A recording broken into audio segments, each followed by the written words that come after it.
Mari kita berdoa sekali lagi.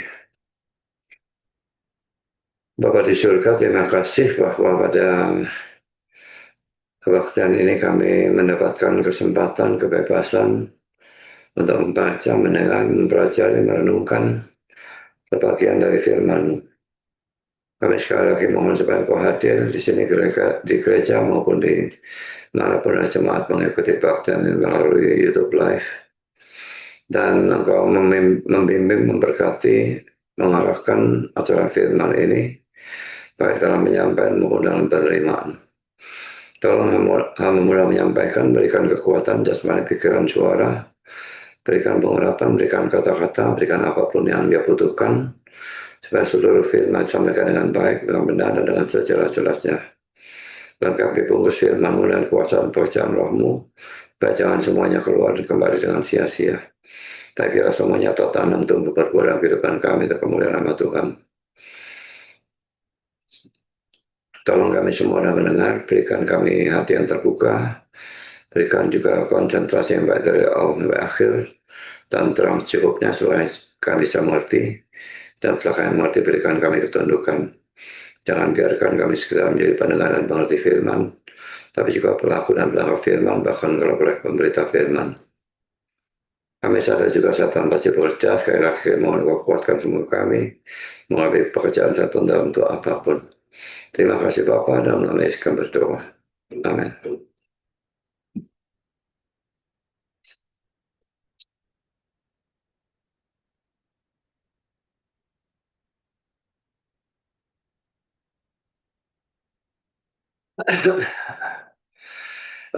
Saya maunya memberitakan kitab Kejadian, tetapi ternyata kitab Kejadian sudah ada di dalam YouTube. Saya tetap melanjutkan Kisah Rasul saja. Hari ini kita membahas Kisah Rasul pasal 18 ayat 1 sampai dengan 18a.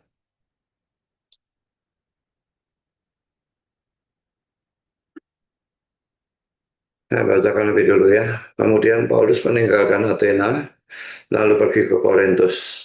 Dan di Korintus ia berjumpa dengan seorang Yahudi bernama Aquila yang berasal dari daerah Pontus. Ia baru datang dari Italia dengan Priscilla istrinya, karena Kaisar Claudius telah memerintahkan supaya semua orang Yahudi meninggalkan Roma. Paulus singgah ke rumah mereka, dan karena mereka melakukan pekerjaan yang sama, ia tinggal bersama-sama dengan mereka. Mereka bekerja bersama-sama karena mereka sama-sama tukang kemah. Dan setiap hari Sabat, Paulus berbicara dalam rumah ibadat dan berusaha meyakinkan orang-orang Yahudi dan orang-orang Yunani. Ketika Silas dan Timotius datang dari Makedonia, Paulus dengan sepenuhnya dapat memberitakan firman, di mana ia memberi kesaksian kepada orang-orang Yahudi bahwa Yesus adalah Mesias. Tetapi ketika orang-orang itu memusuhi dia dan menghujat, ia mengembaskan debu dari pakaiannya dan berkata kepada mereka, biarlah darahmu tertumpah ke atas kepalamu sendiri, aku bersih tidak bersalah. Mulai dari sekarang aku akan pergi kepada bangsa-bangsa lain. Maka keluarlah ia dari situ, lalu datang ke rumah seorang bernama Titius Justus yang beribadah kepada Allah, dan yang rumahnya berdampingan dengan rumah ibadat. Tetapi Krispus, kepala rumah ibadat itu, menjadi percaya kepada Tuhan bersama-sama dengan seisi rumahnya, dan banyak dari orang-orang Korintus yang mendengarkan pemberitaan Paulus menjadi percaya dan memberi diri mereka dibaptis. Pada suatu malam berfirmanlah Tuhan kepada Paulus di dalam suatu penglihatan, jangan takut, teruslah memberitakan firman dan jangan diam, sebab aku menyertai engkau, dan tidak ada seorang pun yang akan menyamah dan menganiaya engkau, sebab banyak umatku di kota ini. Maka tinggallah Paulus di situ selama 1 tahun 6 bulan, dan ia mengajarkan firman Allah di tengah-tengah mereka. Akan tapi setelah Galio menjadi gubernur di Akhaya, bangkitlah orang-orang Yahudi bersama-sama melawan Paulus, lalu membawa dia ke depan pengadilan. Kata mereka, ia ini berusaha meyakinkan orang untuk beribadah pada Allah dengan jalan yang bertentangan dengan hukum Taurat. Ketika Paulus hendak mulai berbicara, berkatalah Galio kepada orang-orang Yahudi itu, hai orang-orang Yahudi, jika sekiranya dakwaanmu mengenai suatu pelanggaran atau kejahatan, sudahlah sepatutnya aku menerima perkaramu. Tapi kalau hal itu adalah perselisihan tentang perkataan atau nama atau hukum yang berlaku di antara kamu, maka adalah kamu sendiri mengurusnya. Aku tidak rela menjadi hakim atas perkara yang demikian. Lalu ia mengusir mereka dari ruang pengadilan. Maka orang itu semua menyerbu Sostenes, kepala rumah ibadat, lalu memukulnya di depan pengadilan itu. Tapi Galio sama sekali tidak menghiraukan hal itu. Paulus tinggal beberapa hari lagi di Korintus. Lalu ia minta diri kepada saudara di situ dan berlayar ke Syria. Sesudah ia mencukur rambutnya di Kengkrea karena ia telah bernasar. Priscilla dan Aquila menyertai dia. Bentar ya.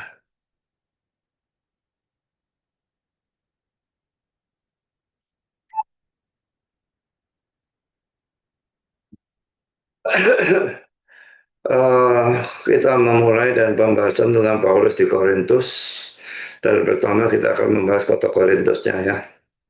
Poin A, Korintus adalah ibu kota dari Akhaya. Kita melihat itu di dalam ayat yang ke-12. Akan tapi setelah Galio menjadi gubernur di Akhaya, bangkitlah orang-orang Yahudi bersama-sama melawan Paulus, lalu membawa dia ke depan pengadilan. Tapi pada saat itu Yunani dibagi menjadi dua provinsi. Yang pertama Makedonia dengan ibu kota Tesalonika, dan yang kedua Akhaya dengan ibu kota Korintus. Kota Korintus merupakan salah satu kota yang terkaya dan terpadat penduduknya di Yunani. Yang kedua, Korintus mempunyai penduduk yang menyembah berhala, terkenal karena kesombongan dan kebejatan moralnya. Sampai-sampai pada saat itu kalau ada orang bermoral bejat, lalu disebut dengan sebutan orang Korintus.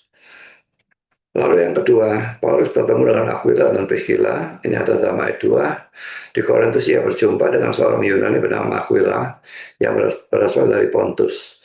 Ia baru datang dari Italia dengan Priscilla istrinya, karena Kaisar Claudius telah memerintahkan supaya semua orang Yahudi meninggalkan Roma. Paulus singgah ke rumah mereka. Beberapa hal yang ingin saya jelaskan tentang bagian ini. Pertama, poin A, Priscilla sama dengan Priska ya.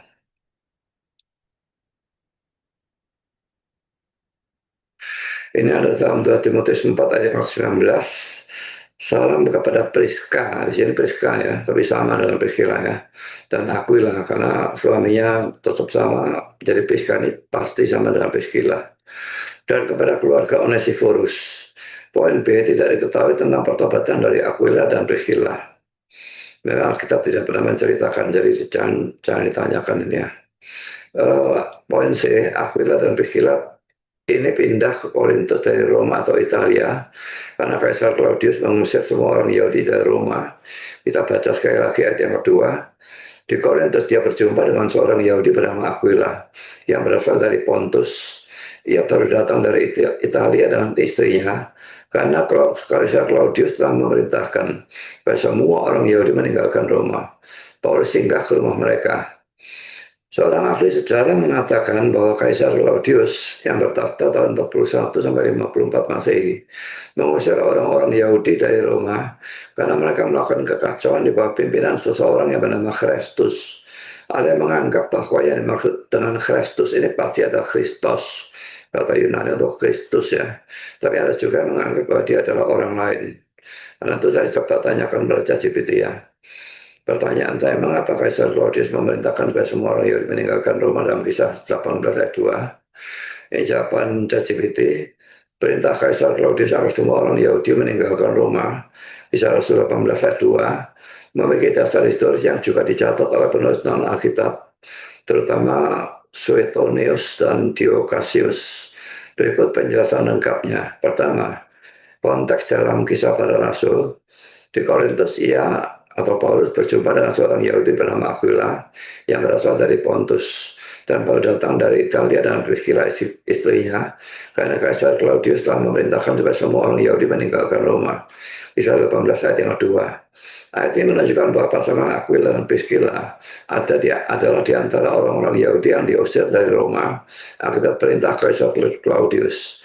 Hal ini diperkirakan terjadi sekitar tahun 49 Masehi. Yang kedua, kesaksian sejarawan Romawi. Suetonius sekitar tahun 70-130 Masehi dalam bukunya Life of the Caesars Claudius 25.4 Suetonius menulis, saya bacakan terjemahan saya, ia dalam kurung Claudius mengusir orang-orang Yahudi dari Roma karena mereka terus-menerus menimbulkan kerusuhan atas dorongan seseorang bernama Kristus. Kata Kristus di sini hampir pasti merupakan salah ejaan dari Kristus atau Kristus ya. Dan dengan demikian Suetonio sebenarnya mencatat bahwa kerusuhan di antara orang Yahudi di Roma terjadi karena perbedaan tentang Kristus, yaitu antara orang Yahudi yang percaya kepada Yesus dan yang menolaknya. Jadi saudara, Kristen ini Alkitab kita itu cerita-ceritanya itu ada sumber sejarahnya ya. Dan ini menunjukkan bahwa Alkitab kita memang betul-betul adalah firman Tuhan karena cocok dengan sumber-sumber sejarah yang non-Kristen bahkan ya. Sekarang kita masuk dalam poin yang ketiga, makna historis. Poin A, pada masa itu komunitas Yahudi di Roma cukup besar dan aktif dalam sinagog. Poin B, ketika Injil sampai ke Roma, dalam kurung mungkin melalui orang Yahudi dari Yerusalem atau pengikut Yesus lainnya, perdebatan muncul antara orang Yahudi Kristen dan orang Yahudi non-Kristen. Poin C, pertikaian itu menjadi cukup serius sehingga dianggap mengganggu ketertiban umum, tumultuaritas. Poin D, sebagai hasilnya Kaisar Claudius mengeluarkan dekret untuk mengusir semua orang Yahudi tanpa membedakan antara yang percaya pada Kristus dan yang tidak. Poin 4, sumber tambahan. Poin A, Diocasius, ini lagi-lagi sejarawan ya. Roma History 60.6.6 juga menyebutkan bahwa Claudius tidak menyukai orang Yahudi dan membatasi pertemuan mereka, meskipun ia tidak menyebut pengusiran total. Poin B, Orosius abad ke-5 menegaskan bahwa perintah pengusiran terjadi pada tahun ke-9 pemerintahan Claudius sekitar tahun 49 Masehi yang cocok dengan kronologi perjalanan Paulus di Kisah Rasul pasal 18. Dari laki-laki ini ada dua ahli sejarah lagi ya yang juga menceritakan itu dan memang semuanya cocok. Laki-laki suatu bukti Alkitab kita itu adalah firman Allah. Yang kelima, implikasi teologis dan misiologis. Poin A, pengusiran ini secara tidak langsung memperluas penyebaran Injil. Diusir itu tentu saja tidak enak ya. Mereka mesti pindah ke tempat lain, menyesuaikan dengan tempat yang baru dan sebagainya. Dan mungkin harus meninggalkan rumahnya sehingga tidak punya rumah. Tapi saudara, pengusiran ini secara tidak langsung memperluas penyebaran Injil. Seperti yang Tuhan janjikan di Roma 8 ayat 28. Dia selalu turut bekerja segala sesuatu untuk mendatangkan kebaikan bagi orang yang percaya pada dia. Tentu saja bukan orang yang tidak percaya. Janji itu tidak berlaku untuk orang Kristen KTP atau orang non-Kristen. Hanya berlaku untuk orang Kristen sejati. Jadi sekalipun ini penderitaan, tapi menyebabkan penyebaran Injil itu makin meluas karena orang-orang Yahudi Kristen seperti Aquila dan Priscilla berpindah ke kota lain, termasuk Korintus, di mana mereka bertemu dengan Paulus dan menjadi rekan sekerjanya. Kisah Rasul 18 ayat 3 dan Kisah Rasul 18 ayat 26. Poin B, hal ini menunjukkan bagaimana Allah memakai kebijakan politik kafir sekalipun untuk menggenapi rencana misinya. Sebagai kesimpulan, Kaisar Claudius memerintahkan pengusiran orang Yahudi dari Roma karena kerusuhan dan pertikaian internal di antara komunitas Yahudi mengenai Yesus Kristus, sebagaimana dicatat oleh Suetonius. Jadi meskipun dekret itu tampak bersifat administratif dan politis, di baliknya terdapat latar belakang religius yang berkaitan langsung dengan penyebaran kekristenan mula-mula. Lanjutkan belajarannya, tentu saja peristiwa pengusiran merupakan penderitaan bagi orang-orang Yahudi, tetapi Tuhan memberikan penderitaan ini supaya mereka bertobat. Tapi dari ayat 6 dan ayat 12 terlihat bahwa sebagian besar dari orang-orang Yahudi justru makin menjadi keras karena adanya penderitaan. Jadi tentu saja membicarakan orang-orang Yahudi yang tidak percaya ya. Saya bacakan ayat 6 dan ayat 12. Tetapi ketika orang-orang itu mengusui dia dan menghujat, ia mengepaskan debu dari pakaiannya dan berkata kepada mereka, biarlah darahmu tertumpah ke atas kepalamu sendiri. Aku bersih tidak bersalah. Mulai dari sekarang aku akan pergi pada bangsa-bangsa lain. Ayat 12. Akan tapi setelah Galio menjadi gubernur di Akhaya, pakailah orang-orang Yahudi bersama-sama melawan Paulus, lalu membawa dia ke depan pengadilan. Saudara, orang-orang Yahudi yang tadi baru saya ceritakan ini menanggapi penderitaan dengan makin keras ya, dan makin berdosa. Coba bandingkan dengan diri saudara. Apakah penderitaan yang saudara alami itu menyebabkan saudara makin mendekati Allah, atau sebaliknya makin menjauhi Allah? Maka saudara menanggapi penderitaan dengan cara benar. Jadi jangan menanggapi seperti orang-orang Yahudi ini ya, tapi tanggapi dengan cara benar. Kalau saudara sebagai orang Kristen yang sejati, maka jelas bahwa penderitaan yang saudara alami itu diberikan oleh Allah untuk kebaikan saudara. Jadi mengapa malah menjauhi Allah? Seharusnya makin mendekat kepada Allah. Saya lanjutkan dengan poin D, bagi Aquila dan Priscilla sendiri. Tentu pengusiran juga merupakan penderitaan. Tetapi akibat dari pengusiran itu mereka bertemu dengan Paulus yang jelas memberikan berkat yang besar kepada mereka berdua. Jadi kalau bandingkan ini dengan Roma 8:28, kita tahu sekarang bahwa Allah itu bekerja dalam segala sesuatu, perhatikan ya, segala sesuatu, mencakup segala sesuatu tanpa kecuali untuk mendatangkan kebaikan bagi mereka yang mengasihi Dia, yaitu mereka yang terpanggil sesuai dengan rencana Allah. Sekarang kita masuk ke poin yang ketiga. Paulus tinggal di rumah Aquila dan Priscilla dan melakukan pekerjaan yang sama dengan mereka. Ini ada dalam ayat yang ketiga. Dan karena mereka melakukan pekerjaan yang sama, ia tinggal bersama-sama dengan mereka. Mereka bekerja bersama-sama karena mereka sama-sama tukang kemah. Sekarang ada beberapa hal yang ingin saya persoalkan ya. Sekarang poin A. Bagaimana Paulus yang adalah seorang rohaniwan, sebelum bertobat atau menjadi Kristen pun dia adalah orang Farisi yang juga adalah rohaniwan, sekalipun pada waktu tinggal sesat ya, bisa mempunyai keahlian atau keterampilan untuk membuat kemah. Keahlian ini jelas dia dapatkan dari orang tuanya. Tradisi Yahudi kuno berkata bahwa seorang ayah harus mengajarkan suatu keahlian atau keterampilan kepada anaknya. William Barclay bahkan mengatakan bahwa pada saat itu ada ucapan yang berbunyi, ia yang tidak mengajarkan anaknya keterampilan, mengajarkan dia perampokan.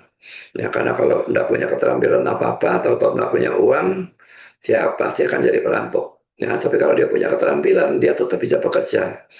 Biarpun itu bukan pekerjaan yang tadinya dia lakukan. Makanya seorang bapak mesti mengajar anaknya suatu keterampilan.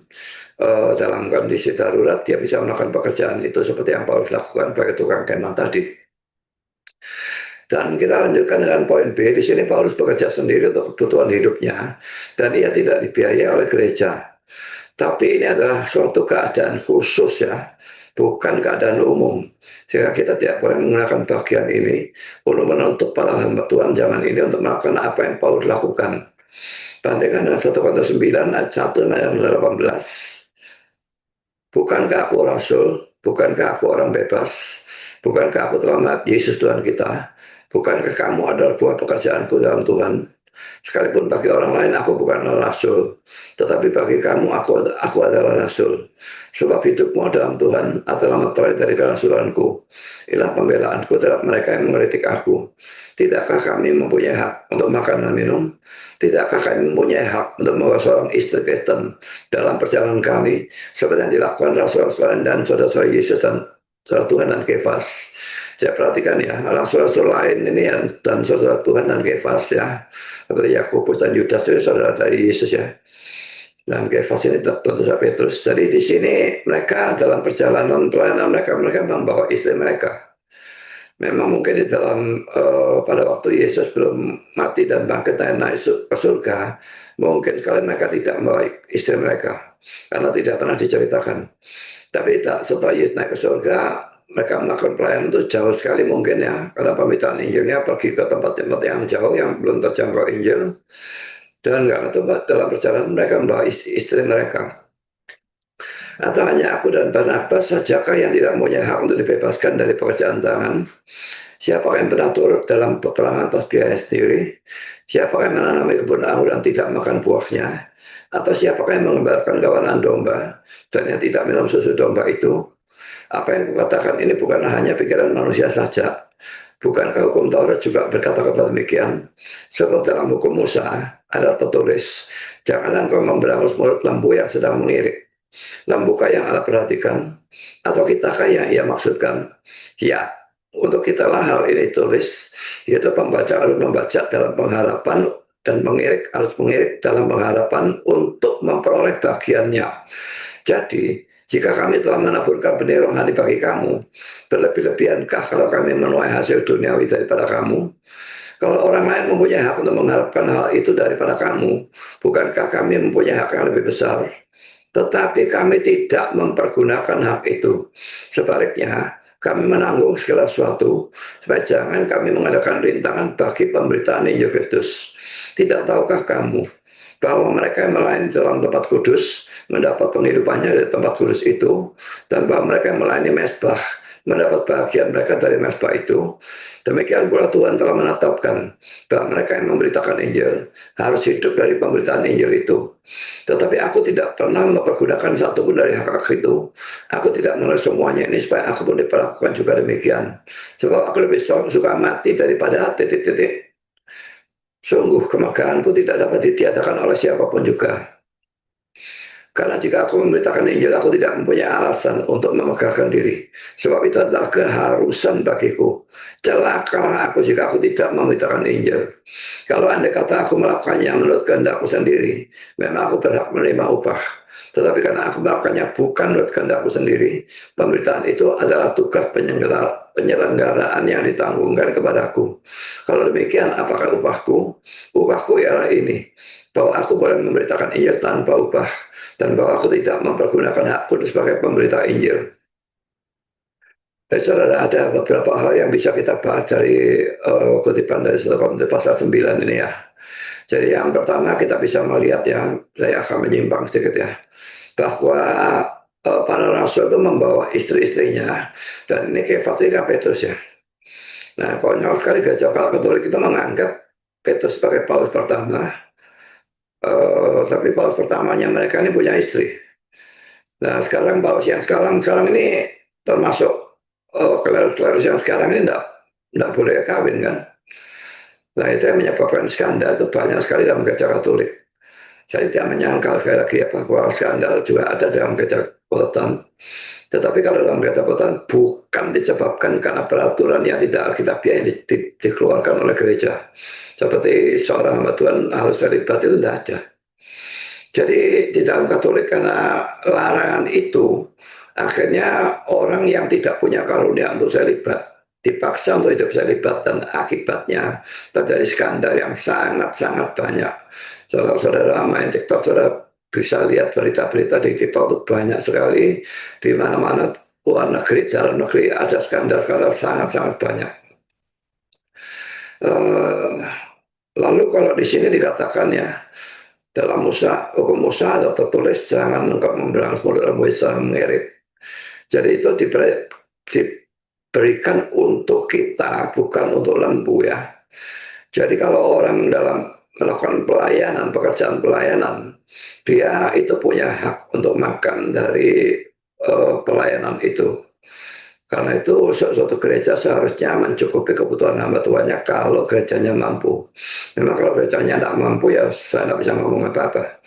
Tapi kalau gerejanya mampu, dia harus mencukupi kebutuhan hamba tuannya. Karena hamba tuan itu sudah cukup banyak pekerjaannya, tidak memungkinkan untuk melakukan pekerjaan yang lain. Kalau dia melakukan pekerjaan yang lain, otomatis pekerjaan dia di dalam gereja ini terbengkalai. Ya, dan itu yang rugi bukan cuma hamba tuannya, tetapi juga jemaatnya sendiri. Akhirnya mereka mendapatkan firman yang tidak ada isinya, karena pendetanya tidak bisa mempersiapkan khotbah dengan baik, karena waktunya dipakai untuk bekerja, untuk mencari nafkah, mencukupi kebutuhan hidupnya. Jadi saudara, kalau bahwa Paulus di sini tidak menggunakan hak itu, ini adalah sesuatu yang khusus ya, karena tidak mengapa, karena dia di jemaat Korintus ini kan. Jemaat Korintus itu banyak fitnah yang ditujukan kepada Paulus oleh rasul-rasul palsu. Nah, kalau dia menerima, nanti dia fitnahnya itu dianggap benar dan akhirnya merugikan penginjilan yang dia lakukan. Karena itu khusus untuk jemaat Korintus, dia tidak mau menerima pemberian dari jemaat Korintus. Tapi dari jemaat-jemaat yang lain, seperti Filipina dan sebagainya, dia mau menerima. Jadi sebetulnya dalam hal yang umum, hamba Tuhan harus dicukupi. Ini keadaan khusus di sini ya, dan dia tidak mau menggunakan haknya dan sebagainya. Um, Ini tadi ada kata titik, ada kata yang ada titik-titik ini ya. Ini saya tanyakan kepada ChatGPT ya. Coba aku lebih suka mati daripada titik-titik. Ya, saya minta pertanyaan saya, apa maksud titik-titik ini dalam 1 Korintus 9:15? Jawaban ChatGPT, teks Yunani saya kira tidak usah saya bacakan ya. Terjemahan harafiah. Tapi aku tidak mempergunakan satupun dari hak-hak itu. Nah, dan aku meneruskan hal ini bukan supaya hal itu berlaku atas diriku sendiri. Demikian. Sebab bagiku lebih baik mati daripada, ini ada des. Tidak seorang pun boleh membuat kemegahanku menjadi sia-sia. Jadi kalau yang kita itu titik-titik yang di sini pakai des gitu ya. Penjelasan gramatikal dan struktural. Pertama, kalimat Yunani ini agak terpotong atau tidak selesai secara gramatikal. Ada jeda panjang sebelum frase to kau kema mu udes kenose ya. Tidak seorang pun boleh membuat kemegahanku menjadi sia-sia. Poin A itu sebabnya banyak penerjemah memakai tanda dash ya, atau titik-titik. Tanda elipsis atau dash karena Paulus berhenti di tengah kalimat karena emosi dan semangatnya sendiri. Poin B ini kayak khas Paulus ketika ia sangat tergerak, sama seperti dalam Galatia 2 ayat 6 dan Efesus 3 1 dan 2, saudara bisa baca sendiri ya. Lalu yang kedua, kata kau khema ya, berarti kebanggaan atau kemegahan atau sesuatu yang dapat dibanggakan. Bukan dalam hati sombong, tapi sukacita rohani, karena ia melayani Injil tanpa menuntut hak finansial dari jemaat. Lalu yang ketiga, frasa udes kenosei berarti tidak seorang pun mengosongkan atau membuat sia-sia kemegahanku. Lalu penjelasan makna. Paulus baru saja menjelaskan hak-hak dari seorang pelayan Injil ayat 4-14, yaitu berhak hidup dari Injil seperti imam di bait Allah. Jadi ada persamaan antara imam di bait Allah dalam zaman PL dengan seorang rasul ataupun hamba Tuhan di dalam perjanjian baru. Makanya saya tetap berpendapat bahwa perjanjian baru pun persembahan persepuluhan itu tetap berlaku. Karena dalam ayat 13 itu untuk perjanjian lama dan dalam ayat 14 untuk perjanjian baru. Jadi jelas bahwa itu tetap berlaku sampai sekarang. Kalaupun ada banyak orang-orang yang tidak pernah belajar mengatakan bahwa persembahan sudah dihapuskan. Itu banyak sekali di TikTok dan saya sering kali debat dengan orang-orang seperti itu. Tapi kalau tentang debat dengan melalui Zoom ya gak ada yang berani lah. Namun di ayat 15 ini ia berkata, aku tidak menggunakan hak-hak itu dan aku tidak menulis ini supaya kamu memberiku uang atau dukungan. Ia melanjutkan dengan seruan emosional. Bagiku lebih baik mati daripada kehilangan sukacita karena dapat melayani Injil secara cuma-cuma. Jadi tanda titik-titik atau dash dalam terjemahan menunjukkan kalimat yang tidak selesai karena luapan emosi Paulus, seolah ia ingin berkata, lebih baik aku mati daripada kehilangan kehormatanku dalam melayani tanpa pamrih. Lalu sekarang pandangan para penafsir reform, Calvin. Saya bacakan terjemahan saja. Ini adalah suatu ungkapan yang terputus, seolah-olah Paulus karena tidak sanggup menyelesaikan kalimatnya oleh karena semangat perasaannya yang menyala-nyala, tiba-tiba berhenti. Sebab ia lebih memilih mati daripada kemegahannya yang tadi dari pemberitaan Injil secara cuma-cuma menjadi sia-sia. Jadi Calvin menjelaskan bahwa Paulus terhenti karena semangat dan emosi rohani dan maksudnya jelas.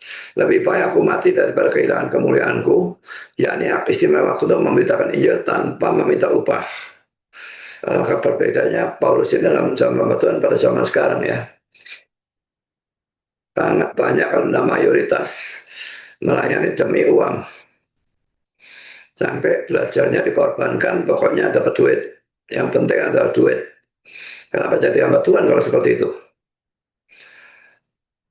Sekarang saya berikan terjemahnya saja.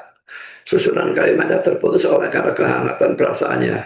Apa yang maksudkan untuk dikatakan ialah lebih baik aku mati daripada ada orang merampas dasar kemegahanku. Yaitu kemegahan yang kumiliki dalam memberitakan Injil tanpa menerima bayaran. juga melihat bahwa Paulus memotong kalimatnya di tengah-tengah karena ia ingin menegaskan tidak ada seorang pun yang boleh menghapus sukacitanya karena pelayanan Injil yang bebas dari pamrih.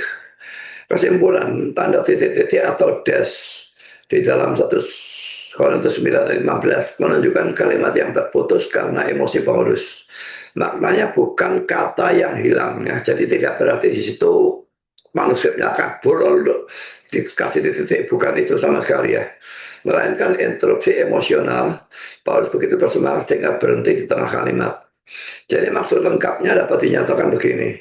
Bagiku lebih baik mati daripada kehilangan kemegahanku ini, yaitu bahwa aku boleh memberitakan Injil tanpa menerima upah dari siapapun. Apa saudara mau memberitakan Injil tanpa upah dari siapapun? Kalau saudara adalah hamba Tuhan, kalau saudara orang biasa, orang bekerja, itu lain cerita. Tapi hamba Tuhan yang full timer, apa saudara mau dalam hal-hal seperti itu? Hal tertentu saudara harus memberitakan Injil atau memberitakan firman tanpa mendapatkan upah apapun. Sekarang saya lanjutkan dengan pelayanan Paulus. Poin A, Paulus memberitakan Injil. Dan pertama Paulus memberitakan Injil di sinagog. Seperti biasa ya, dia selalu memberitakan Injil pada orang Yahudi dahulu ya. Ini ada dalam ayat 4 dan ayat 5. Dan setiap hari Sabat Paulus berbicara dalam rumah ibadat dan berusaha meyakinkan orang-orang Yahudi dan orang-orang Yunani. Ketika Silas dan Timotius datang dari Makedonia, Paulus dengan sepenuhnya dapat memberitakan firman, di mana ia memberi kesaksian kepada orang-orang Yahudi bahwa Yesus adalah Mesias. Poin A, saudara, Korintus dihuni oleh banyak orang Yahudi sehingga ada sinagog. Ya, kalau orang Yahudi yang masih sedikit biasanya disebut tempat sembahyang. Tapi kalau orang Yahudinya banyak, ini dikatakan sinagog. Tapi lain lagi dengan Bait Allah yang ada di Yerusalem ya. Cuma pada saat ini saya tidak tahu Bait Allahnya masih ada apa enggak. Saya kira mungkin masih ada mungkin. Sekarang kita masuk dalam ayat 5 dalam terjemahan King James. Paulus tertekan dalam roh. Paul was pressed in the spirit ya. Dan ini berbeda dengan terjemahan bahasa Indonesia maupun terjemahan bahasa Inggris yang lain. Karena King James mengambil dari manuskrip yang berbeda dan salah. Jadi jangan diikuti terjemahan dari King James ya. Dalam hal ini. Karena poin yang ketiga, poin C ayat 5, ketika Silas dan Timotius datang ke Makedonia, Paulus dengan sepenuhnya dapat memberitakan firman, dan terusnya ya. Dan tidak usah baca terus ya. Ini mempunyai dua penafsiran. Pertama, pada saat Timotius dan Silas datang, Paulus sedang sepenuhnya memberitakan firman Tuhan. Diartikan demikian karena kata memberitakan dalam bahasa Yunani menggunakan imperfect tense, yang menunjukkan bahwa pada saat kedua orang itu datang, Paulus sedang memberitakan firman Tuhan. Kalau kita memilih arti ini, maka kesimpulannya, Paulus memberitakan firman Tuhan sepenuhnya bukanlah merupakan akibat dari kedatangan Silas dan Timotius. Tapi ada penafsiran kedua, kedatangan Timotius dan Silas menyebabkan Paulus bisa memberitakan firman Tuhan sepenuhnya. Tadinya Paulus harus bekerja untuk menghidupi dirinya sendiri, karena dengan kedatangan kedua orang itu, dia tidak lagi perlu bekerja. Ada dua kemungkinan, mungkin kedua orang itu membawa uang dari Filipi, atau mungkin sekarang mereka menggantikan Paulus dalam bekerja mencari nafkah, sehingga Paulus bisa berkonsentrasi pada pelayanan. Nah, kita melihat betapa pentingnya seorang hamba Tuhan dicukupi ya. Tadi dia tidak bisa berkonsentrasi sepenuhnya, karena harus bekerja dan harus menginjil juga. Tapi sekarang dengan kedatangan dua orang ini, Timotius dan Silas ini, sekarang dia bisa berkonsentrasi dalam pelayanan. Nah, kalau ini penafsiran yang benar, maka ini menunjukkan pentingnya pencukupan biaya hidup hamba Tuhan oleh gereja, supaya dengan demikian dia bisa memusatkan pikirannya pada pelayanan. Hanya majelis yang bodoh, yang tidak mau mencukupi kebutuhan hamba Tuhannya. Yang rugi bukan hamba Tuhannya saja, tapi mereka sendiri rugi. Karena hamba Tuhannya tidak bisa persiapan khotbah dengan baik, akhirnya khotbahnya menjadi tidak ada isinya. Jadi mereka sendiri rugi secara rohani. Apakah mereka merasakan itu atau tidak, tetapi itu pasti terjadi. Kalau seorang hamba Tuhan harus mempunyai pekerjaan untuk bisa mencukupi kebutuhan hidupnya, dia tidak mungkin full timer jadinya. Jadi akhirnya menjadi part timer. Dan kalau part timer, waktu yang digunakan untuk mempersiapkan khotbah dan sebagainya tentu saja menjadi jauh lebih sedikit. Dan dengan demikian makanan rohani yang mereka terima juga jauh lebih sedikit. Mereka jadi kurus kering secara rohani.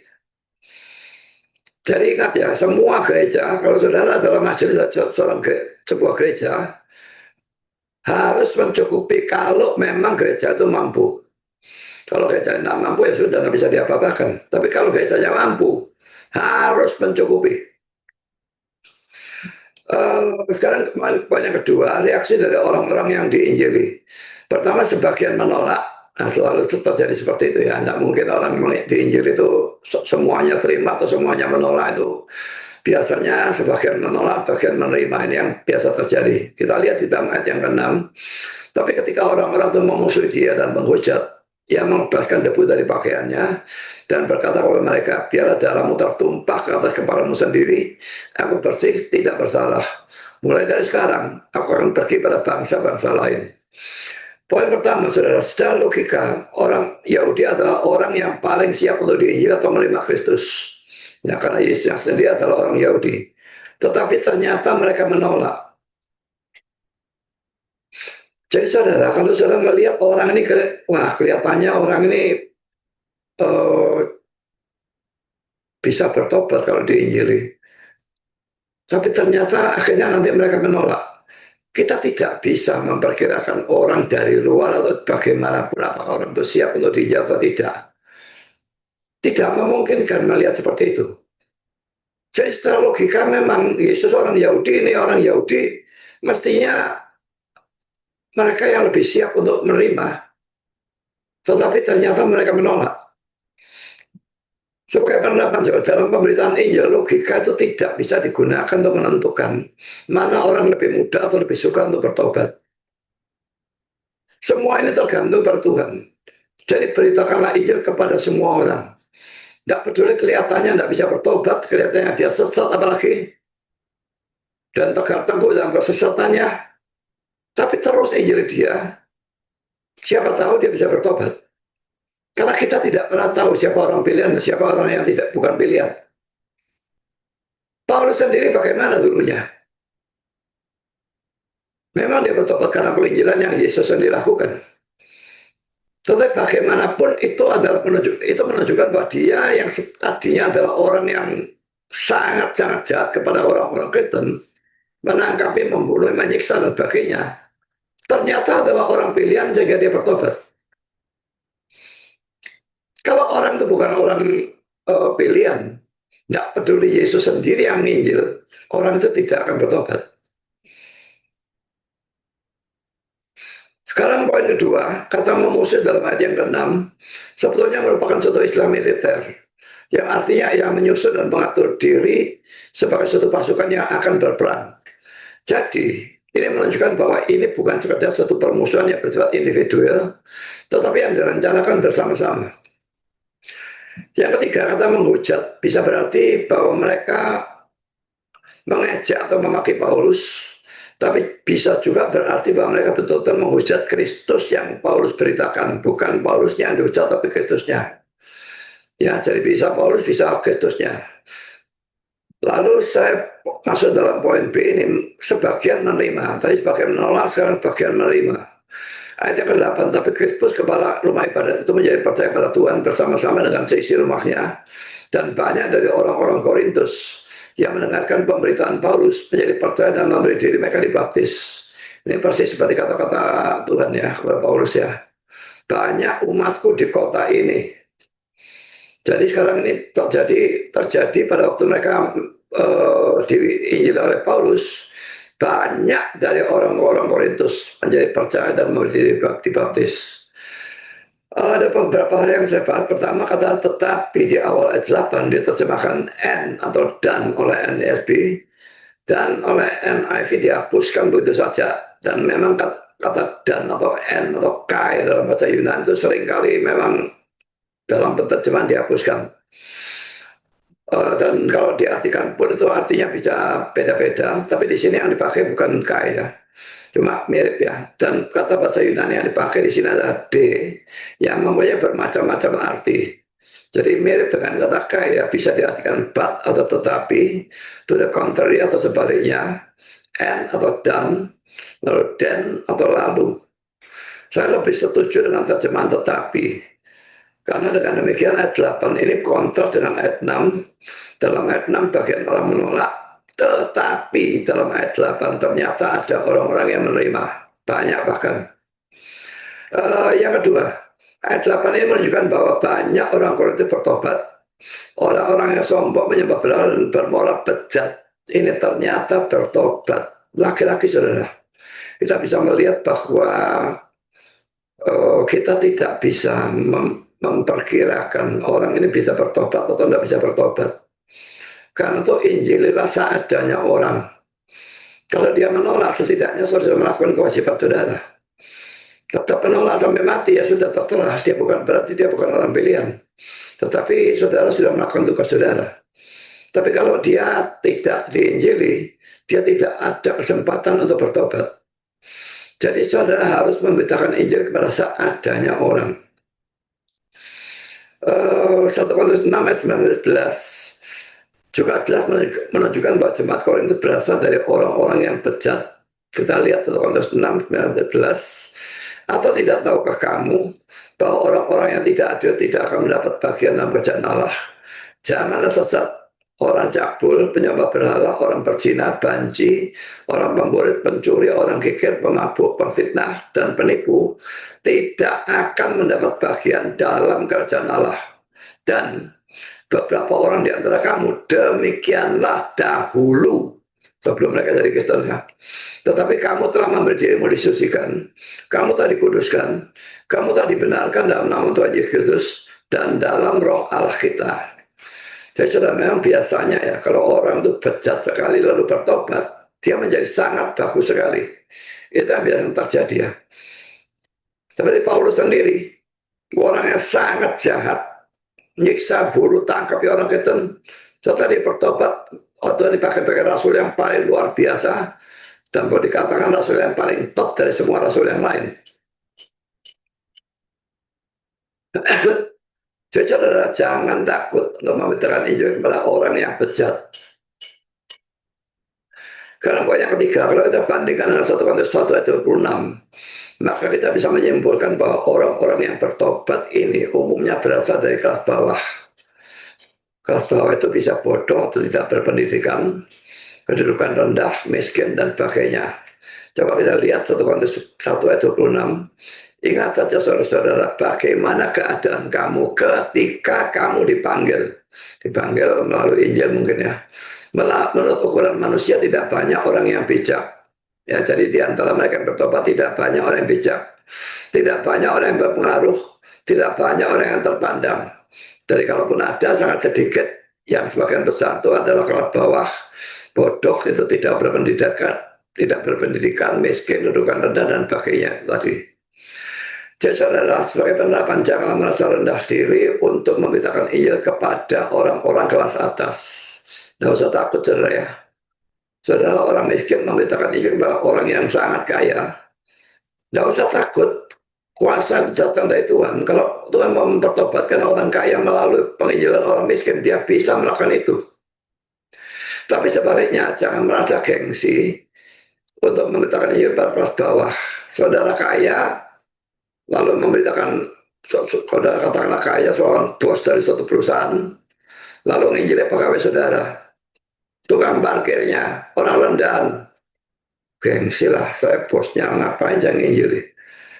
Saudara, dalam pesan penginjilan ini tidak ada kelas tinggi atau kelas bawah. Kita harus menginjil semua orang. Itu perintah dari Tuhan kita.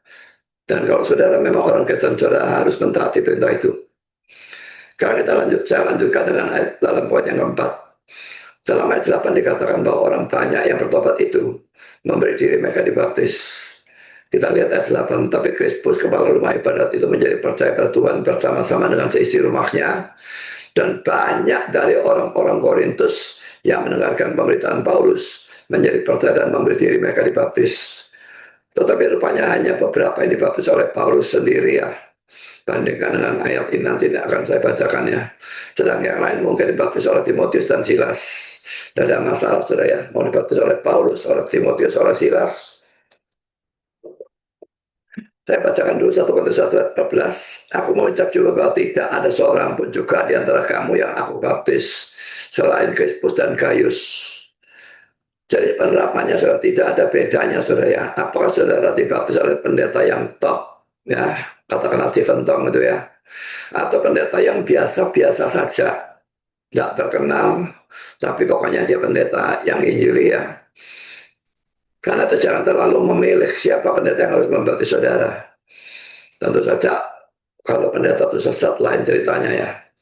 Apalagi formula baptisannya dalam nama Yesus saja atau dalam nama Bapa, Anak dan Roh, ya itu Tuhan Yesus Kristus dan sebagainya, itu sangat banyak yang terjadi. Kalau yang seperti itu jangan mau dibaptis oleh pendeta yang seperti itu atau gereja yang seperti itu. Cari gereja lain yang baptisannya betul-betul dalam nama Tritunggal sesuai dengan Matius 28 ayat 19 dan 20 itu. Hanya itu formula baptis yang benar dan harus dalam formula baptisan itu. Karena poin yang ketiga, sikap Paulus terhadap penolakan dalam ayat 6b dan 7. Tapi kita kalau orang-orang itu mengusir dia menghujat, ia membebaskan debu dari pakaiannya dan berkata kepada mereka, biar darahmu tertumpah ke atas kepalamu sendiri. Aku bersih, tidak bersalah. Mulai dari sekarang aku akan pergi pada bangsa-bangsa lain. Maka keluarlah ia dari situ, lalu datang ke rumah seorang bernama Titius Justus yang beribadah kepada Allah, dan yang rumahnya berdampingan dengan rumah ibadat. Jadi saudara, poin A, dia membebaskan debu sebagai peringatan. Saya bisa bandingkan dengan Matius 10 14 dan juga kisah 13 ayat 51 yang sudah saya bahas dahulu, dan saya tidak akan mengulangi tentang pengabasan debu karena sudah berulang kali saya bahas ya. Orang yang memberitakan Injil memang tidak perlu, bahkan tidak boleh mengemis-kemis supaya orang yang di Injil itu mau bertobat. Ya, jadi jangan lalu nginjil dengan cara merengek-rengek, ayo tak percaya kepada Yesus, ayo tak percaya. Itu saudara menurunkan otoritas dari Injil atau firman Tuhan, itu juga menurunkan wibawa dari Allah yang memanggil melalui Injil itu. Jangan merengek-rengek, jangan meminta-minta, mengemis-kemis supaya mereka orang yang di Injil itu percaya. Sebaliknya dengan otoritas Tuhan, berikan suatu perintah, kamu harus percaya. Kalau kamu tidak percaya, kamu harus neraka. Dan kita memang punya otoritas untuk mengatakan macam demikian. Otoritas dari firman Tuhan.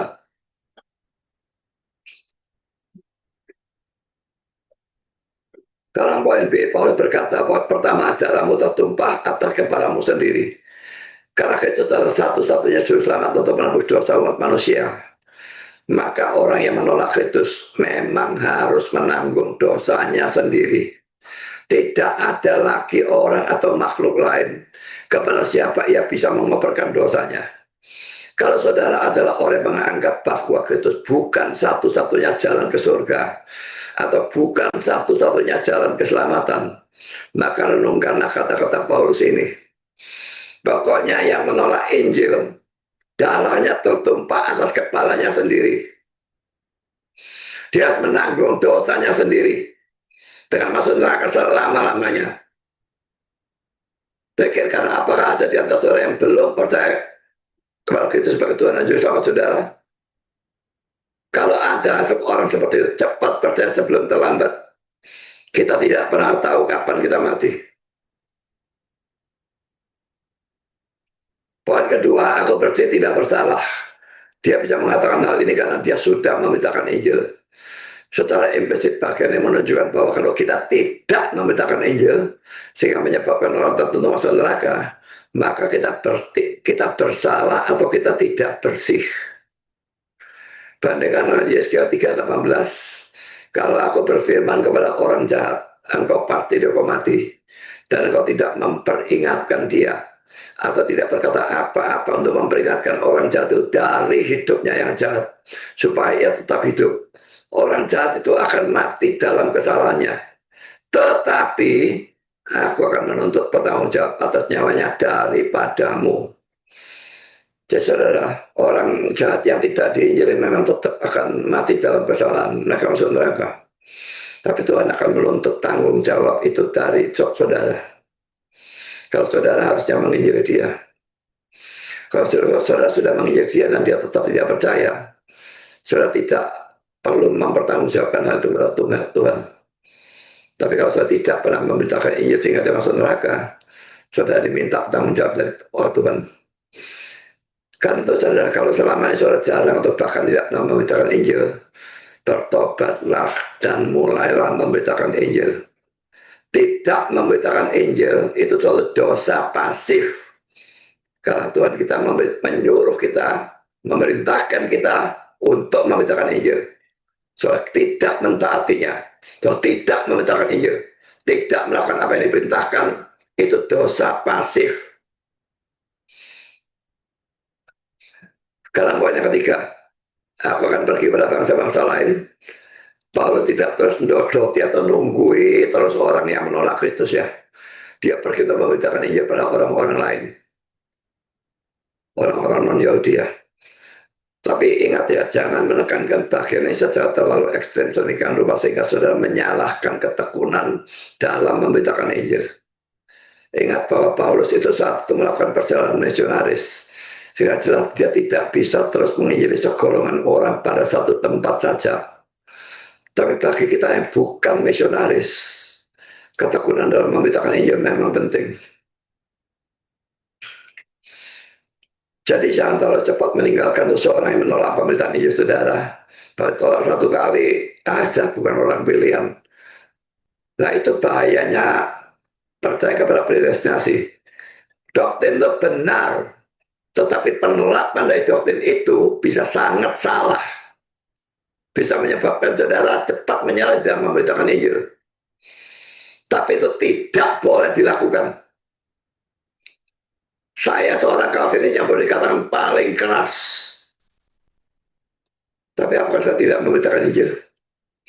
Dalam setiap perdebatan, dalam khotbah-khotbah saya, dipenuhi dengan Injil.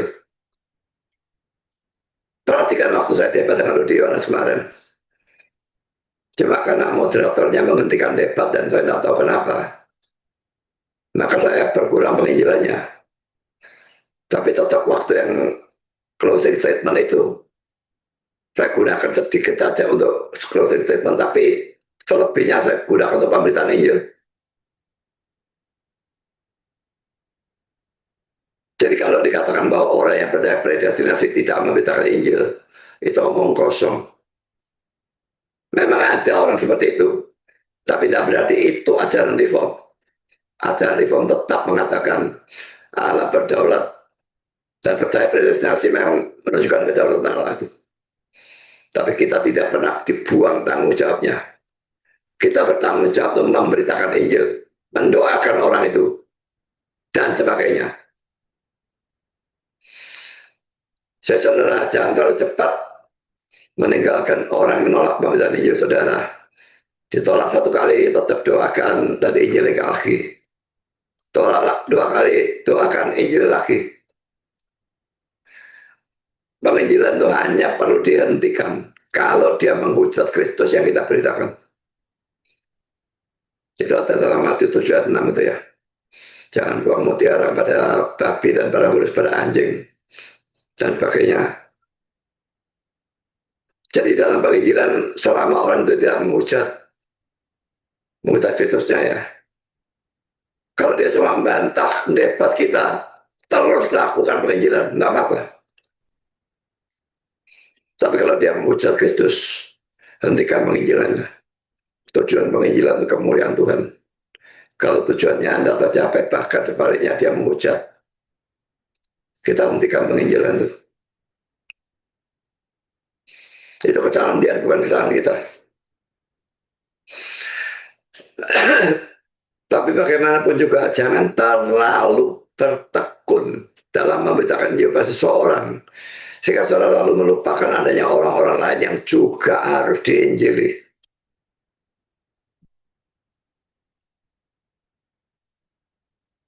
Kalau saudara punya keluarga yang belum percaya, maka itu tidak bisa lalu dihentikan penginjilannya. Terus menerus saudara injili. Apalagi orang sesama rumah dengan saudara. Berusaha terus entah bagaimana caranya. Setiap orang bisa punya cara sendiri-sendiri, tetapi tetap memberitakan Injil.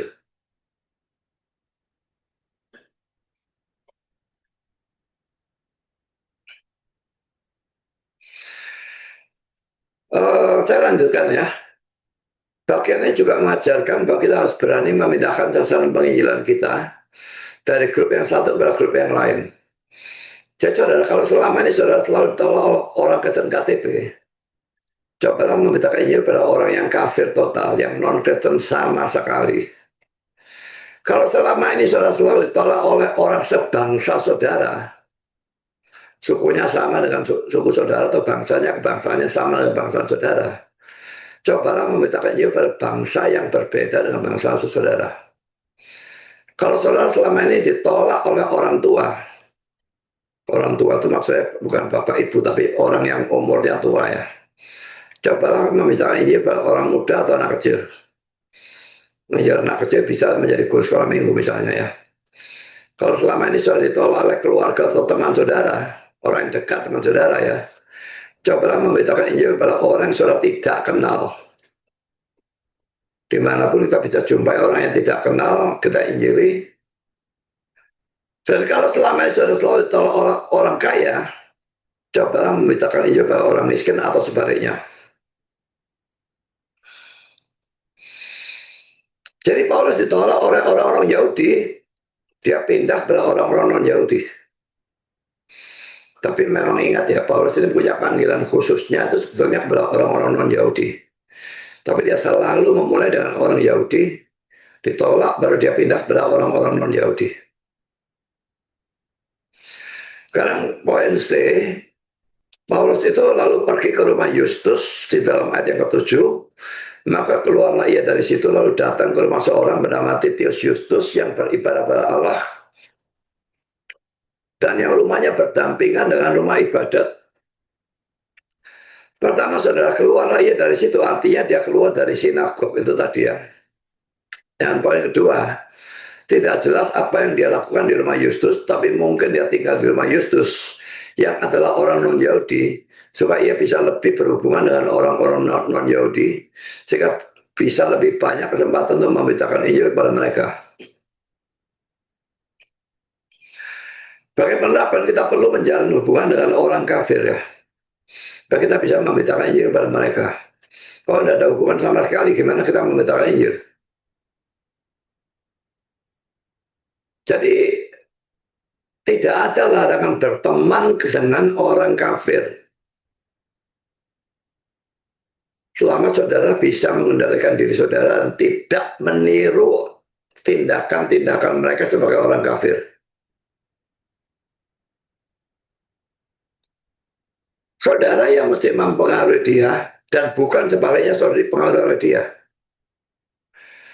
Jadi saudara jangan menjadi orang Kristen yang hidup menyendiri, atau yang hanya mau bergaul dengan sesama orang Kristen. Kalau sesama orang Kristen ngapain diinjili? Kalau dia sudah Kristen sungguh-sungguh tentu saja ya. Kalau Kristen KTP ya tetap harus diinjili. Sekarang saya lanjutkan dengan poin B besar ini. Paulus mengajarkan firman Tuhan. Pertama, Tuhan berfirman kalau Paulus dalam ayat 9 dan ayat 10. Pada suatu malam berfirman Tuhan kepada Paulus dalam suatu penglihatan, jangan takut, teruslah memberitakan firman dan jangan diam. Sebab aku menyertai engkau dan tidak ada seorang pun yang akan menjamah dan menganiaya engkau. Perhatikan ya alasannya ini, sebab banyak umatku di kota ini. Poin A, jangan takut, teruslah titik-titik ya. Ini jelas menunjukkan bahwa pada satu Paulus itu takut dan putus asa. Kalau dia memang tidak takut, ada apa Tuhan berkata jangan takut? Jelas dia takut memang. Dan sebagai penerapan, memang hamba Tuhan yang bagaimanapun hebatnya tetap adalah manusia biasa yang bisa jatuh dalam dosa. Paulus ini seorang yang berani tapi tetap bisa takut. Petrus yang kelihatannya berani menjadi takut dan menyangkal Yesus 3 kali. Karena saudara, kita harus mendukung mereka dalam doa. Semua hamba Tuhan itu yang betul-betul Injil, betul-betul Alkitabiah, mengajarkan firman dengan baik. Banyaklah gunakan waktu dalam mendoakan mereka. Hamba Tuhan memang harus mendoakan jemaat, tapi jemaat juga mendoakan hamba Tuhan sebaliknya. Karena kalau hamba Tuhan ini jauh lebih banyak diserang oleh setan, kalau saudara tidak doakan dia jatuh. hancur lebur pelayanan, saudara yang rugi. Berapa banyak sudah mendoakan nama Tuhan?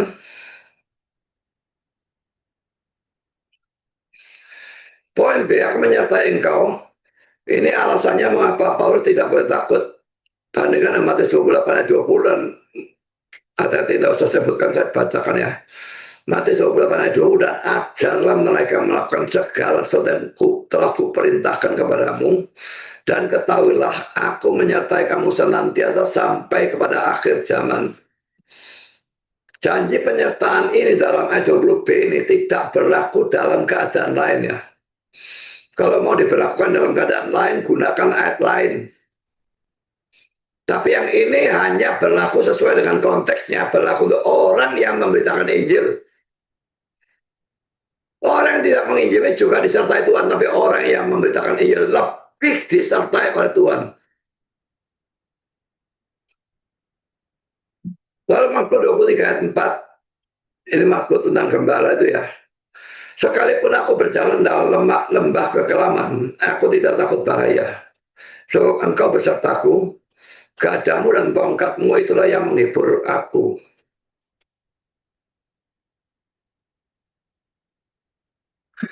Nah, Roma 8 ayat 31, sebab itu apakah yang akan kita katakan tentang semuanya itu? Perhatikan ini, jika Allah di pihak kita, dan kalau kita memang orang Kristen, Allah memang pasti di pihak kita ya.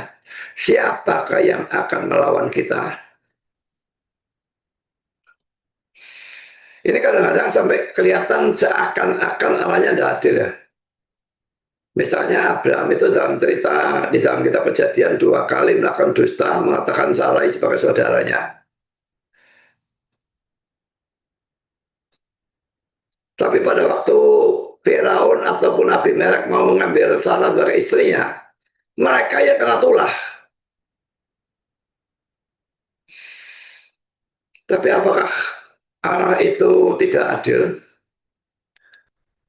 Tidak peduli dalam urusan itu, Firaun dan Abimelek itu tidak bersalah. Karena ada Abraham berdusta. Tapi mereka tetap punya banyak dosa-dosa yang lain. Dan mungkin sekali sebagai seorang raja, mereka sudah punya istri banyak. Mau ngambil lagi, ini juga sudah dosa. Poligami kan.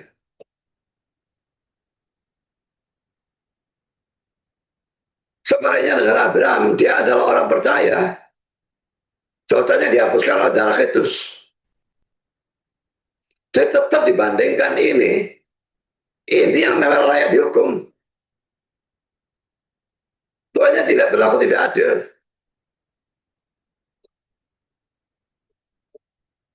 Jadi saudara, memang Allah di pihak kita sebagai orang Kristen, siapakah yang akan melawan kita? Kita bisa menderita, kita bahkan bisa dibunuh, tetapi kita tetap dalam penyertaan Tuhan dan kita akan dibawa ke surga. Tidak usah takut dalam penderitaan, tidak usah takut dalam memberitakan Injil. Sekalipun di negara kita ini ada hukum yang melarang penginjilan, persetan yang mendukung itu. Kita harus lebih taat kepada Allah daripada kepada manusia. Dan manusia termasuk pemerintah.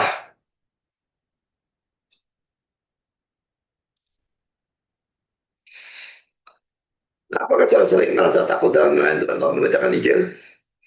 Tuhan pasti juga menyertai saudara sama seperti dia menyertai Paulus. Karena itu saudara pun tidak boleh takut dalam memberitakan Injil. Sekarang kita masuk dalam poin C, teruslah memberitakan Injil dan jangan diam. Alasannya banyak umatku di kota ini. Saudara, bagian ini jelas menunjukkan adanya predestinasi. Banyak dari orang-orang Korintus yang bejat itu dan penyembah berhala itu adalah orang-orang pilihan Tuhan yang pasti akan bertobat kalau diinjili. Karena disebut sebagai umatku, padahal mereka belum bertobat. Tapi sudah disebut umatku. Ini menunjukkan mereka adalah orang-orang yang termasuk orang pilihan. Saudara, doktrin tentang predestinasi sering dianggap sebagai suatu ajaran yang menghancurkan, merusakkan atau menghancurkan motivasi orang dalam memberitakan Injil. Tapi bagian ini justru menunjukkan bahwa doktrin predestinasi ini justru seharusnya memotivasi orang untuk memberitakan Injil. Karena adanya pemilihan Allah menyebabkan pemberitaan Injil itu pasti akan berhasil. Memang kalau kita bertemu dengan orang yang non pilihan, kita boleh nginjil sampai mulut kita berbusa, dia tidak bakal bertobat. Tapi pasti ada di antara orang-orang yang kita injil itu ada orang pilihan, nggak mungkin enggak. Terus memberitakan Injil sampai secara ketemu orang pilihan dan dia pasti akan bertobat. Jadi adanya predestinasi justru mengharuskan orang memberitakan Injil dengan satu pemikiran atau dengan doa untuk dipertemukan dengan orang pilihan. Karena sekalipun kita tidak tahu yang mana orang pilihan yang mana tidak, tapi Tuhan yang tahu.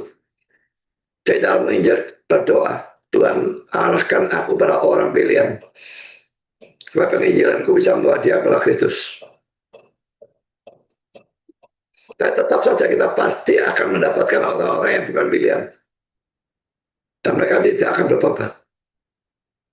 Nggak usah putus asa. Sudah memberitakan Injil, soalnya sudah berhasil. Mengapa saya tetap mau daripada dengan Islam? Saya sering ditanya orang tentang itu. Kamu menginjil dalam perdebatan itu ada yang tobat apa enggak?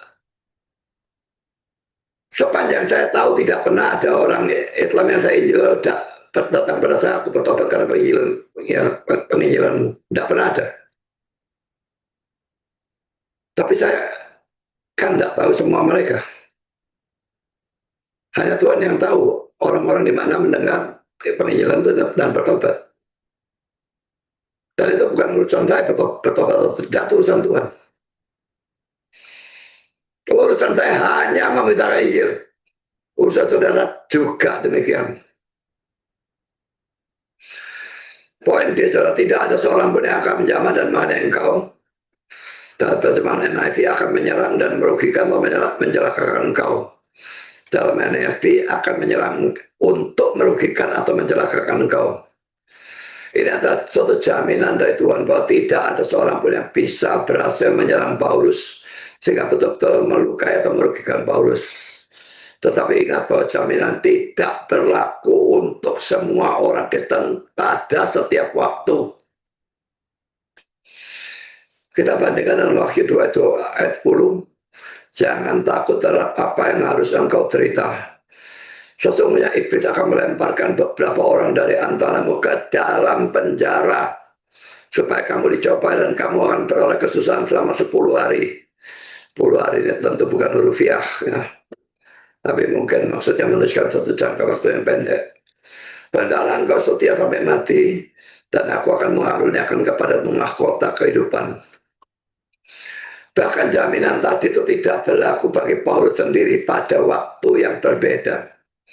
Dan ini terlihat dari fakta bahwa pada akhirnya Paulus mati syahid.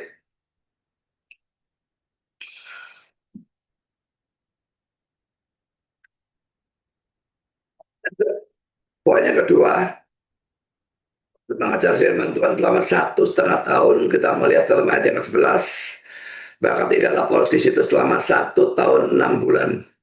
Dan yang mengajarkan firman Allah di tengah-tengah mereka. Dari 1 Korintus pasal 3 ayat 6 dan 10 bisa kita ketahui apa yang dia ajarkan di sana. Yaitu dia hanya menanam dan meletakkan dasar. Dengan kata lain dia hanya memberitakan Injil. Kita baca 1 Korintus 3 ayat 6 dan 10. Aku menanam, Apolos menyiram, tapi Allah yang memberi pertumbuhan. Ayat 10. Sesuai dengan kasih karunia Allah yang dianugerahkan kepadaku. Aku sebagai seorang ahli bangunan yang cakap telah meletakkan dasar dan orang lain membangun terus di atasnya. Tapi tiap-tiap orang harus memperhatikan bagaimana ia harus membangun di atasnya. Perhatikan ya, dalam waktu yang begitu lama, 18 bulan itu cukup lama ya. Dia cuma menanam dan meletakkan dasar.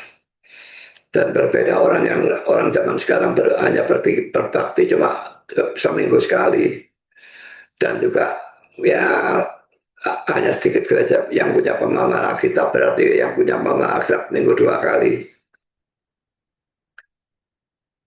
Tapi orang-orang pada satu belajar firman Tuhan setiap hari. Yang mempersulit mereka adalah yang diajar itu tidak punya kitab suci. Biasanya hanya para rasul itu saja yang punya kitab sucinya. Karena harganya pada satu mahal sekali. Kan bukan seperti kitab suci kita. Itu tulisan tangan. Jadi saudara, ini menunjukkan bahwa mengajar suatu gereja hanya pelajaran dasar saja itu bukanlah hal yang mudah dan bisa dilakukan dengan cepat-cepatan.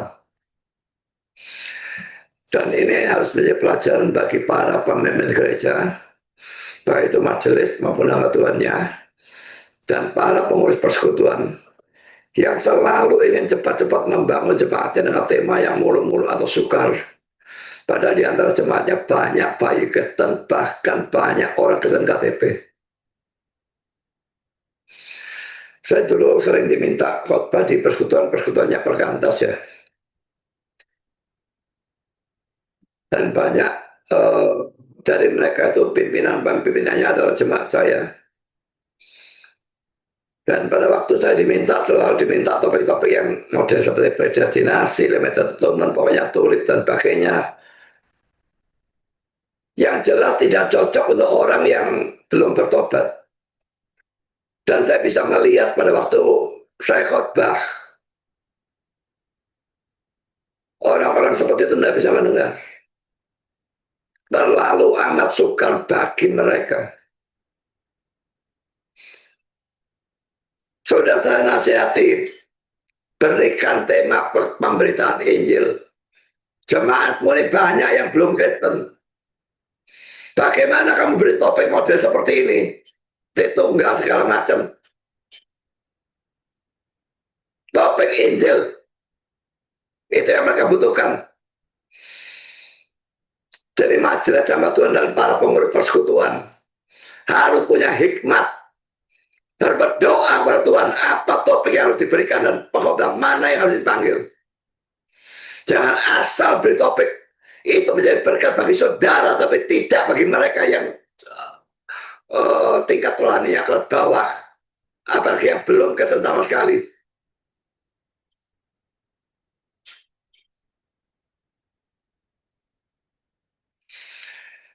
Ini juga harus menjadi pelajaran bagi banyak orang yang tidak senang dengan katekisasi, yang merupakan pelajaran dasar kekristenan. Ada yang mengendaki supaya katekisasi itu dilakukan secara singkat. Biasanya orang yang mau kawin cepat-cepat pengen biar dibaptis.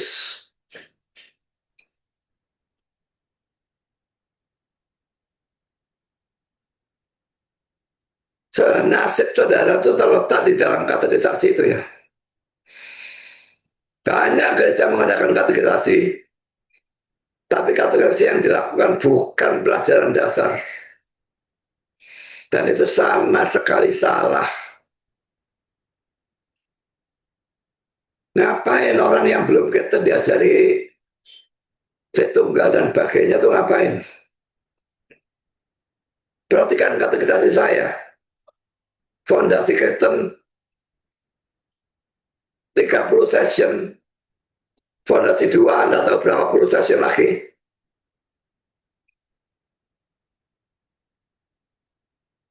Diajarkan di dalam 1 tahun, tidak akan selesai kalau seminggu sekali.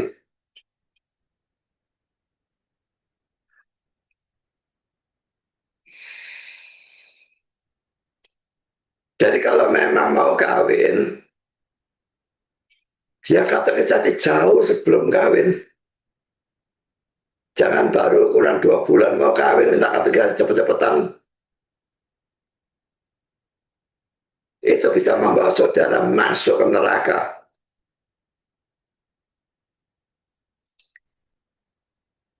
Yang ketiga saudara, ada reaksi yang menentang dalam ayat 12 sampai ayat 17. Saya bacakan 12 dulu.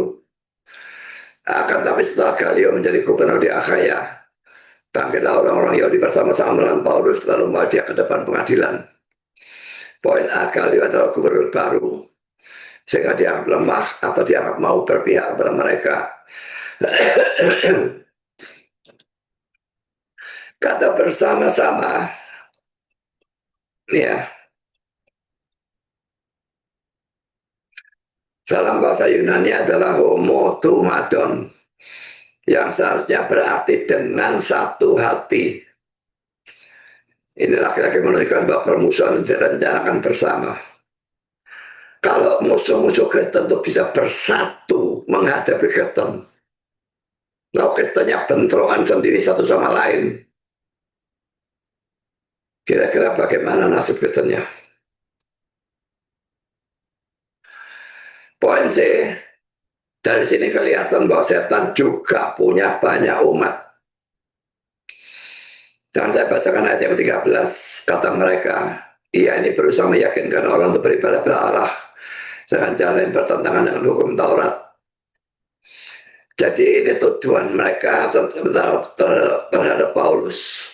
Mereka menuduh Paulus itu menentang hukum Taurat. Ada dua kemungkinan. Yang pertama, ini cuma fitnah. Dan kedua, poin B, Paulus menentang ceremonial law, hukum upacara ya, seperti sunat, perjamuan Paskah. Kalau berdosa sembelih binatang, larangan makan dan sebagainya, itu memang dihapuskan sejak Yesus mati. Efesus 2 ayat yang ke-15. Kita baca lagi ayat 14-16. Ketika Paulus hendak mulai berbicara, berkatalah Galio pada orang-orang Yahudi itu, hai orang-orang Yahudi, jika sekiranya dakwaanmu mengenai suatu pelanggaran atau kejahatan, saudara, sepatutnya aku menerima perkaramu. Tetapi kalau hal itu adalah perselisihan tentang perkataan atau nama atau hukum yang berlaku di antara kamu, maka hendaklah kamu sendiri mengurusnya. Aku tidak rela menjadi hakim atas perkara yang demikian. Lalu ia mengusir mereka dari ruang pengadilan.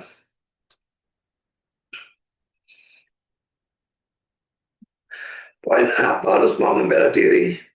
Dan ini menunjukkan bahwa dalam hal-hal tertentu orang Kristen boleh, bahkan harus membela diri. Kalau kita difitnah misalnya, kita boleh membela diri. Karena kalau kita difitnah, bukan cuma nama kita yang dirusak, nama kekristenan dirusak, nama Kristen dirusak, nama Tuhan kita dirusak. Jadi bukan cuma boleh, tapi dalam sikon seperti itu harus membela diri. Poin B, Galio memotong Paulus. Dia tidak mau mengurusi hal-hal yang berhubungan dengan agama. Ditinjau dari sudut rumah, keputusan dan sikap Galio ini benar. Tapi dari sudut Tuhan dia jelas salah ya. Mengapa saya katakan salah? Dalam Ulangan 17 ayat 18-20 dikatakan bahwa raja harus mempunyai salinan hukum Taurat dan membacanya. Akan bacakan mulai ayat 14 ya. Ulangan 17 ayat 18-20. Apabila engkau telah masuk ke negeri yang diberikan kepadamu oleh Tuhan Allahmu dan telah mendudukinya dan diam di sana, kemudian engkau berkata, aku mau mengangkat raja atasku seperti segala bangsa yang di sekelilingku, maka hanyalah raja dipilih Tuhan Allahmu yang harus kau angkat atasmu. Dari tengah-tengah saudara-saudaramu haruslah engkau mengangkat seorang raja atasmu. Seorang asing yang bukan saudaramu tidaklah boleh engkau angkat atasmu.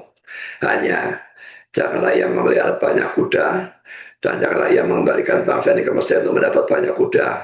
Sebab Tuhan telah berfirman kepadamu, janganlah sekali-kali kamu kembali melalui jalan ini lagi. Juga janganlah ia mempunyai banyak istri, supaya hatinya jangan menyimpang. Emas dan perak pun janganlah ia kumpulkan terlalu banyak. Apabila ia duduk di atas tahta kerajaan, maka haruslah ia menyuruh menurut baginya salinan hukum ini menurut kitab yang ada pada imam-imam orang Lewi. Itulah yang harus ada di sampingnya, dan haruslah ia membacanya seumur hidupnya untuk belajar takut akan Tuhan Allahnya dengan berpegang pada segala isi hukum dan ketetapan itu dilakukannya, supaya jangan ia tinggi hati terhadap saudara-saudaranya, supaya jangan dia menyimpang dari perintah itu ke kanan atau ke kiri, agar lama yang memerintah ia dan anak-anaknya di tengah-tengah orang Israel.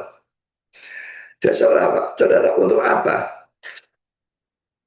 raja harus punya hukum Taurat dan harus membacanya, supaya dia bisa menegakkan kebenaran agama. Jadi raja bukan hanya harus mengurusi pemerintah negara, tetapi juga kebenaran agama. Cuma kita tinggal di negara yang mayoritas non-Kristen, dan karena itu kita tidak mungkin menuntut itu dari presiden kita ya, yang juga adalah orang non-Kristen. Ayat 17, maka orang itu semua menyerbu Sostenes, kepala rumah ibadat, lalu memukulnya depan pengadilan itu. Tapi Galius sama sekali tidak menghiraukan hal itu. Pertama, poin A, ada bermacam-macam versi. Kitab Suci Indonesia mengatakan orang itu semua ini ya. NIV, NIV dan RSV, they all, mereka semua. King James, all the Greeks, ada kata Greeks itu, semua orang Yunani. Ada manuskrip yang menuliskan Yahudi, ada yang menuliskan Gentile atau non-Yahudi, lalu ada yang menuliskan Yunani, dan ada juga yang menghapuskan kata itu. Jadi bermacam-macam versi, tidak tahu kenapa. Kalau dilihat dari konteksnya, rasa-rasanya benar adalah Yahudi. Tapi saya coba tanyakan baca GPT ya. Pertanyaan bagaimana terjemahan yang benar dari kisah 18 ayat 17.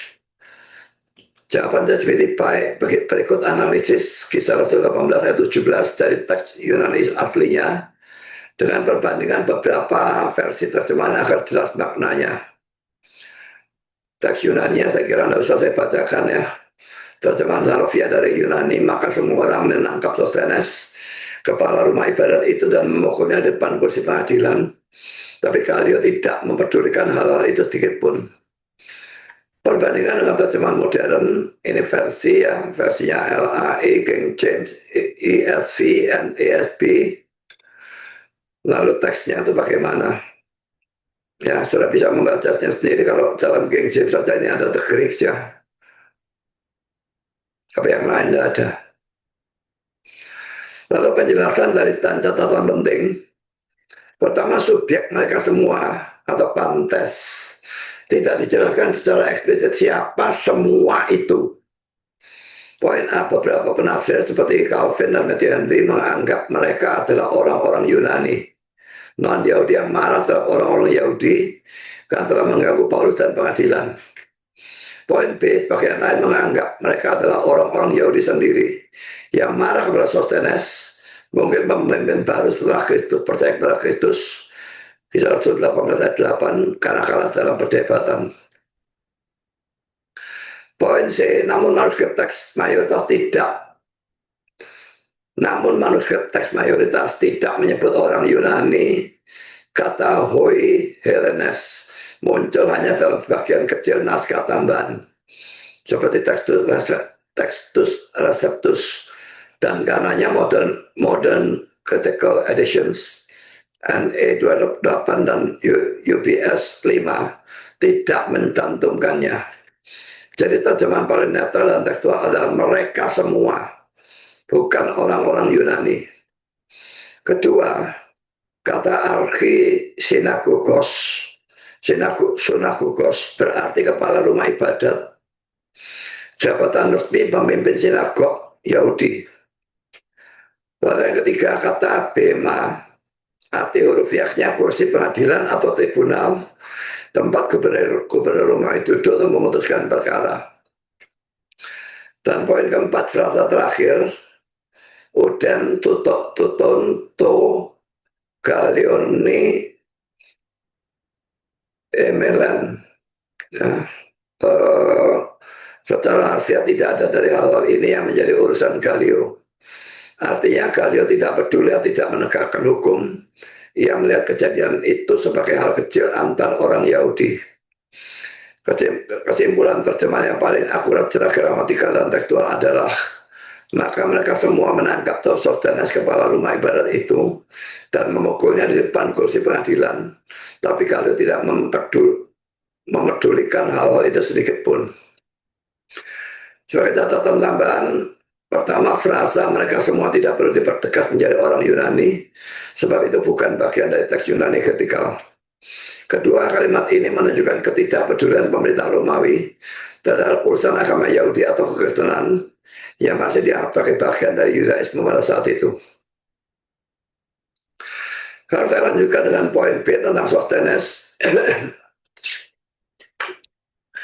ada yang menganggap bahwa orang-orang Yunani memukul Sostenes karena dia dianggap sebagai tokoh yang menyebabkan terjadinya huru-hara anti Paulus itu. Ada juga yang menganggap bahwa Sostenes adalah orang Kristen, bandingkan dengan 1 Korintus 1 ayat 1, dan yang memukul dia adalah orang-orang Yahudi yang anti Paulus. Saya lebih setuju Pak dengan pandangan yang kedua ini, tapi ChatGPT lebih condong pada pandangan yang pertama. Saya tidak usah tuliskan. Saya bacakan 1 Korintus 1 ayat 1. Dari Paulus yang oleh kehendak Allah dipanggil menjadi Rasul Kristus Yesus, dan dari Sostenes saudara kita. ChatGPT menganggap bahwa Sostenes dalam Kisah Rasul 18 ayat 17 adalah sama dengan Sostenes dalam 1 Korintus 1 ayat 1. Saudara, ini menunjukkan bahwa fanatisme tanpa Roh Kudus bisa menimbulkan kejahatan-kejahatan yang hebat.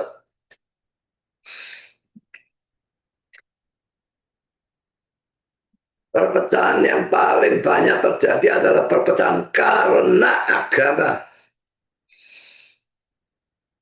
Agama yang seharusnya menghasilkan kebaikan, justru karena orang-orang yang fanatisme buta itu menyebabkan agama itu menjadi dasar dari mayoritas perpecahan. Sekarang saya lanjutkan dalam poin C. Galio tidak peduli atas pemukulan terhadap Sostenes yang jelas merupakan suatu pelanggaran atau kejahatan. Dan ini bertentangan dengan kata-kata yang di dalam ayat 14b tadi, di mana dia berkata dia mau menerima perkara tentang pelanggaran atau kejahatan. Nah, memukuli orang beramai-ramai itu kan kejahatan. Kenapa di sini dia tidak peduli? Kita baca lagi ayat 14-nya. Ketika Paulus mulai bicara, berkatalah Galio pada orang-orang Yahudi itu, hai orang-orang Yahudi, jika sekiranya dakwaanmu mengenai suatu pelanggaran atau kejahatan, sudahlah sepatutnya aku menerima perkaramu. Tapi ternyata di sini dia tidak peduli sama sekali. Sekarang poin yang keempat, jika Paulus dalam ayat 18, Paulus tinggal beberapa hari lagi di Korintus, lalu ia minta diri pada saudara di situ dan berlayar ke Syria. Sesudah ia mencukur rambutnya di Kengkrea, karena ia telah bernasar. Priscilla dan Aquila menyertai dia. Ayat 18b, Paulus tinggal beberapa hari lagi di Korintus. NIV menerjemahkan untuk beberapa waktu. RSV dan NASB banyak hari. King James untuk waktu yang cukup lama. Ini menunjukkan bahwa Paulus tidak takut terhadap huru-hara yang menentang dia itu. Dia terus memberitakan Injil atau mengajar firman Tuhan sesuai dengan firman Tuhan kepadanya dalam ayat 9b. Dan karena dia percaya janji Tuhan dalam ayat 10. Saya bacakan ayat 90. Pada suatu malam berfirman Tuhan kepada Paulus di dalam suatu penglihatan. Jangan takut. Teruslah memberitakan firman dan jangan diam. Sebab aku menyatakan karena tidak ada seorang pun yang akan menjamah dan menganiaya engkau. Sebab banyak umatku di kota ini. Sebagai penutup saudara, Paulus terus-menerus memberitakan Injil. Dan Tuhan di sini menjaga dan menjamin keamanannya. Tapi tidak selalu dia melakukan seperti itu. Bagaimana dengan saudara? Tuhan memerintahkan saudara memberitakan Injil. Dan dia berjanji menyertai saudara, tapi dia tidak menjamin saudara tidak akan diapa-apakan seperti yang kasus Paulus di sini. Berani saudara memberitakan Injil? Dan maukah saudara dengan tekun memberitakan Injil? Tuhan memberkati saudara. Amin.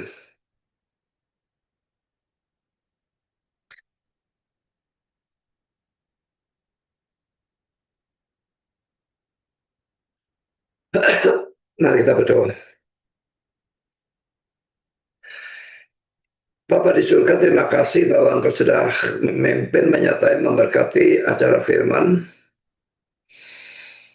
Dan kami telah melihat banyak hal yang diajarkan tentang pencukupan kehidupan hamba Tuhan, tentang Paulus yang selalu memberitakan Injil bahkan tanpa upah. Tolong supaya apa yang sudah kami pelajari bukan sekedar kami mengerti, tapi kami tanggapi dengan baik, khususnya supaya kami memberitakan Injil secara pribadi. Dan bagi yang belum bisa memberitakan Injil, supaya mengikuti ajaran tentang penginjilan pribadi pada PA hari Selasa. Dan biarlah yang sudah belajar mulai memberitakan Injil. Terima kasih Bapak, dalam nama Yesus kami berdoa. Amin.